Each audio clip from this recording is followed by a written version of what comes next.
La victoire du FC Barcelone hier soir 2-0 en Copa del Rey ne se limite pas à un simple succès sur le terrain. Elle marque peut-être un tournant symbolique dans le football espagnol. Dès le coup de sifflet final, l'analyse de la rencontre a rapidement dépassé le cadre du match, notamment après une déclaration forte et très remarquée de Diego Simeone, qui a fait l'effet d'un séisme dans le paysage footballistique. Connu pour son discours mesuré, son respect pour les grands clubs et sa vision très pragmatique du football, l'entraîneur de l'Atlético Madrid a surpris tout le monde par la franchise de ses propos. Face aux journalistes, Simeone n'a pas hésité à affirmer que, selon lui, le FC Barcelone est actuellement meilleur que le Real Madrid. Une phrase lourde de sens, prononcée sans détour, qui a immédiatement déclenché une avalanche de réactions. Pour l'Argentin, cette supériorité ne repose pas uniquement sur les résultats, mais sur ce que montre le Barça sur le terrain depuis plusieurs semaines. Il a évoqué une équipe plus équilibrée, plus organisée et surtout plus sûre d'elle. Là où d'autres équipes doutent, le Barça impose son rythme. Là où certains paniquent sous pression, les Blaugrana gardent le contrôle. Simeone a insisté sur la maîtrise collective, cette capacité à dominer un match sans forcément accélérer en permanence, mais en choisissant précisément les moments pour frapper. Selon lui, le Barça actuel dégage une impression de maturité étonnante, surtout au vu de l'âge moyen de l'effectif. Une équipe jeune, mais disciplinée, qui respecte le plan de jeu et qui sait faire mal à l'adversaire sans se découvrir inutilement. Défensivement, Simeone a souligné une solidité retrouvée, avec des lignes compactes, une bonne lecture des transitions et une capacité à étouffer les attaques adverses avant même qu'elles ne deviennent dangereuses. Offensivement, l'Argentin a été tout aussi élogieux. Il a parlé d'un Barça imprévisible, capable d'attaquer aussi bien sur les côtés que dans l'axe, avec des joueurs mobiles, techniques et intelligents.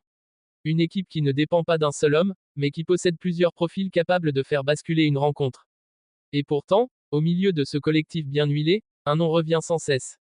Lamine Yamal. Lorsque Diego Simeone a commencé à parler du jeune talent barcelonais, le ton a changé. Plus grave, plus admiratif, plus appuyé. L'entraîneur de l'Atlético a affirmé que Lamine Yamal fait déjà partie des meilleurs joueurs au monde. Une déclaration extrêmement forte, surtout venant d'un coach réputé pour son exigence tactique et son aversion pour les effets de mode. Simeone n'a pas parlé d'avenir ou de potentiel. Il a parlé de présent. Pour lui, Lamine Yamal n'est plus un espoir, mais un joueur déjà décisif au plus haut niveau. Ce qui l'impressionne le plus, ce n'est pas seulement sa technique ou sa vitesse, mais sa compréhension du jeu. À son âge, Yamal joue avec une lucidité rare. Il sait quand provoquer, quand temporiser, quand faire la passe juste et quand prendre ses responsabilités. L'Argentin a également mis en avant le sang-froid du jeune Barcelonais dans les grands matchs.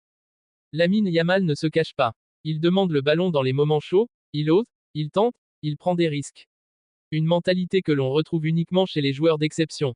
Selon Simeone, chaque prise de balle de Yamal oblige les défenses à se réorganiser, à douter, à reculer. Il attire plusieurs adversaires, libère des espaces et modifie complètement la structure défensive de l'équipe adverse.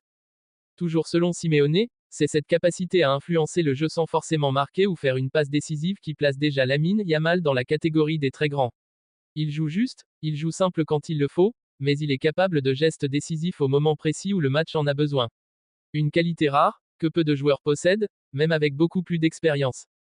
Ces propos ont immédiatement mis le feu au débat en Espagne. À Barcelone, les supporters voient dans cette déclaration une reconnaissance claire du retour progressif du club au sommet. Beaucoup estiment que le Barça est en train de retrouver son ADN, une équipe formatrice, ambitieuse, tournée vers le jeu et portée par une jeunesse talentueuse et décomplexée. Pour eux, les mots de Simeone confirment que le projet est sur la bonne voie. Du côté de Madrid, en revanche, la réaction est plus mitigée. Certains supporters du Real considèrent ces propos comme prématurés, voire provocateurs. Ils rappellent que la saison est encore longue, que le Real Madrid reste un club habitué aux grands rendez-vous et que l'histoire se décide souvent dans les moments clés. Mais même chez les plus sceptiques, une chose est difficile à nier, le Barça affiche une dynamique inquiétante pour ses rivaux. Au final, cette victoire 2-0 en Copa del Rey dépasse largement le simple cadre d'un match remporté. Elle s'inscrit dans un contexte plus large, celui d'un FC Barcelone en pleine renaissance, porté par un collectif solide et par l'émergence d'un talent générationnel. Avec les déclarations fortes de Diego Simeone et l'ascension fulgurante de Lamine Yamal, un message clair est envoyé à toute l'Espagne. Le Barça ne veut plus seulement rivaliser. Il veut redevenir la référence. Et si cette trajectoire se confirme, la rivalité historique entre le FC Barcelone et le Real Madrid pourrait bien entrer dans une nouvelle phase, plus intense, plus tendue et plus passionnante que jamais.